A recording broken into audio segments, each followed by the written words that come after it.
What's up everybody, this is Ven bringing you another LEGO set review, and today we're taking a look at set number 75325, the Mandalorian's N-1 Starfighter, priced at $59.99, containing about 412 pieces and 4 minifigures, based on the Mandalorian's brand new ship, featured in the Book of Boba Fett series on Disney+. That's right, we're not flying the Razor Crest anymore, unfortunately. But hey, for what this is, I actually like the N-1 Starfighter. I like that they brought it back from Episode 1, Phantom Menace, and kind of revitalized it, repurposed it, literally, and gave it to the Mandalorian, who is currently probably my favorite Star Wars character for the moment. I love the Mandalorian, what can I say? This set officially releases on Shop at Home on June 1st, 2022.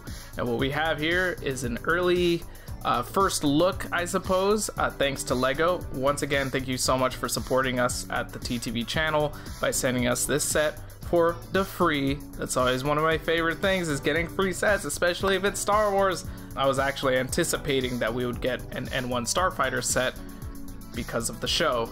Alright, so with all that briefing out of the way, let's go ahead and dive into the build a bit, talk about all the play features and the minifigures and so on. So just as with any other LEGO build, we gotta start taking a look at this box. Taking a little sneak peek at the minifigs, we got Boba Fett and Fennec on the side here, since this is technically a Book of Boba Fett set. The back of the box gives us a rear view of the N-1 Starfighter, so we could see some of the details going on there, and a sneak peek of the play features in the set. And that's about it, so let's go ahead and crack this thing open, and we'll get to building. So with this set only being about 400 pieces, there are 3 bags, 2 of them for bag 1. I hate when they do this. And then there's a bag 2. No, seriously, just name it bag 1, 2, and 3, or just put all the bag 1s in one bag 1. Come on. Anyway, within the first bag, quote unquote, we get the Mandalorian minifigure, and this pretty much gives us the framework for the whole Starfighter. And make no mistake, when it comes to 412 parts, this build is pretty dense. But I love builds like this because it's so satisfying to see everything come together and have some kind of structural integrity in every little nook and cranny. So bag 1 takes up most of the build, and once you do make it to bag 2, really you're just doing final touches and building the engines, and there's mostly smaller parts that you end up working with here. So bag 2 goes by pretty fast, and before you know it, you're done. And here's what I have to say about this build. So unsurprisingly, I enjoyed the build quite a lot. I enjoy pretty much every LEGO Star Wars set. When it comes to building it, it's always very interesting because those builds are just so involved and unorthodox. And you know, even though you can make that argument, oh, they're all just a bunch of gray ships, not to me. Not to me. Every ship has character, and this ship is no exception. Now, this isn't the first time we've gotten an N-1 Starfighter in LEGO form. Technically, we've had it before with the Phantom Menace sets, we've had it remade, and here it is technically remade again, but repurposed to look more like the Mando's specific N-1. So with that, there's color changes, it's all gray, whereas it appears all metallic in the show, and some of the detailing on the ship itself is also very different. You have the exposed engines, there's some parts of it that are asymmetrical to kind of show how it was really just put together haphazardly on the show, but it's built really well. I was able to just kind of throw it around and swoosh it about without breaking it, so hey, it gets that job done just fine. And of course, as with any LEGO Star Wars ship build, we get a little flick fire launcher. You can just shoot that projectile off and then lose it for a couple months. So of course, you load it just down here, and then you fire by pressing down on the minigun on top here. I just lost another one, but it's really cool. I find that so much more satisfying than what we usually get in some Star Wars sets.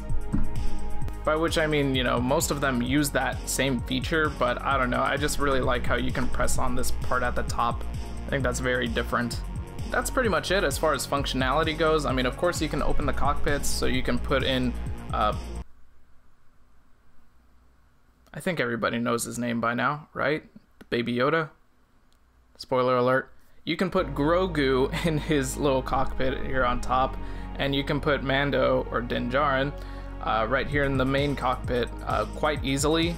I was afraid that Din wasn't going to be able to fit in there with his helmet, but he just barely fits, and it's really nice. Now once you have them both packed in there, you know, you do have to take off the Mandalorian's jetpack here, but there is a place to store it. You just pop open this portion at the top, comes off quite easily. You can put that in there. You can put the Darksaber in there. And there you go. Sealed up, safe, ready to go.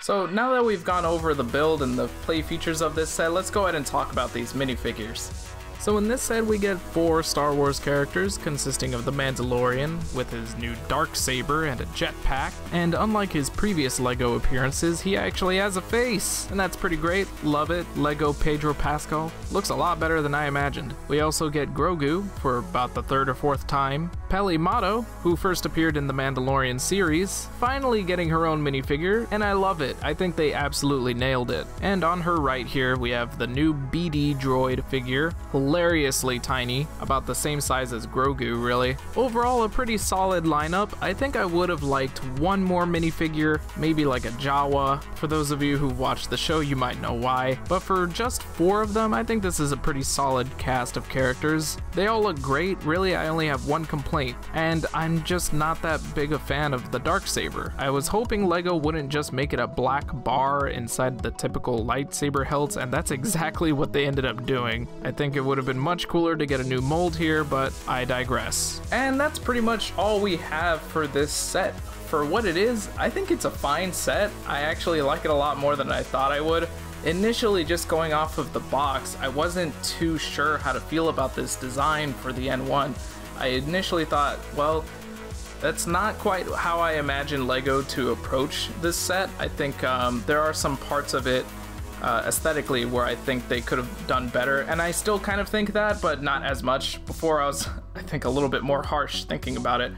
But now that I have it in my hands, and I think this kind of goes with a lot of LEGO sets, it always looks a lot better in person. So really, I have a mixed bag of thoughts. Hear me out. I do love these engines. These engines are very well detailed and put together. The only thing I would change about them really would be these portions here. These I think need to stick out a little more.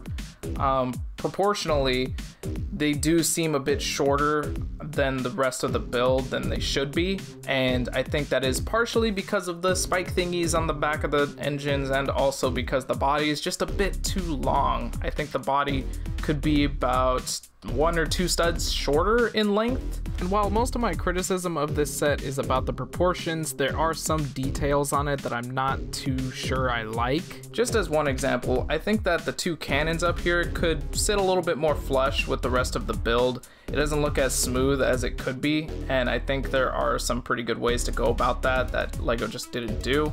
I'm not a big fan of how they use this big smooth piece at the front. The back part, I would probably redo this too. I don't know. The wings look nice. I would have preferred if we saw a little more light gray here just to make it look more cohesive with the rest of the build. I don't know why this portion has to be darker than the rest. It's a little odd to me. That may be just me nitpicking a bit and trying to be a perfectionist about it, but you know, those are my thoughts. I think I might dig into my parts bins and start tweaking it and making my own changes. And whenever I do, I'll probably make a video about it and show off what I did and let you guys determine if I made it better or if I made it worse. But what I'd be going for is accuracy. I want it to be a little more accurate than what we have. But all in all, I think this is a good set for just about any Star Wars fan. If you're a fan of the series on Disney Plus like The Mandalorian or Book of Boba Fett, and you want to pick up the N-1 but you weren't sure about getting it, I'd say go for it. It's really cool actually. And again, I think you'd be more impressed with it in person than what maybe even this video would let on. You get a good build, you get some great minifigures, you get the Darksaber. There's plenty to enjoy here, except for maybe the price point. As it goes with just about any Star Wars set, it is just a little bit overpriced for being a 400 part set at $60 just about. That's a little bit high. But if you can get past that, hey, you're gonna have a good time. But those are just my thoughts. What are yours? Feel free to comment down below whether or not you like the set, whether or not you like the video, whether or not you like me, anything. Feel free. And while you're at it, join us at our message boards on board.ttvchannel.com, where you can have all kinds of discussion about LEGO sets, creations from the community, and so on. And hey, if you want to show more support for the channel, feel free to subscribe to our Patreon so that way you get access to our exclusive Discord channel. You get priority news, announcements, anything related to the channel, you'll hear about it first. So, hope to see you guys there. Thank you so much for watching, and I'll see you all next time.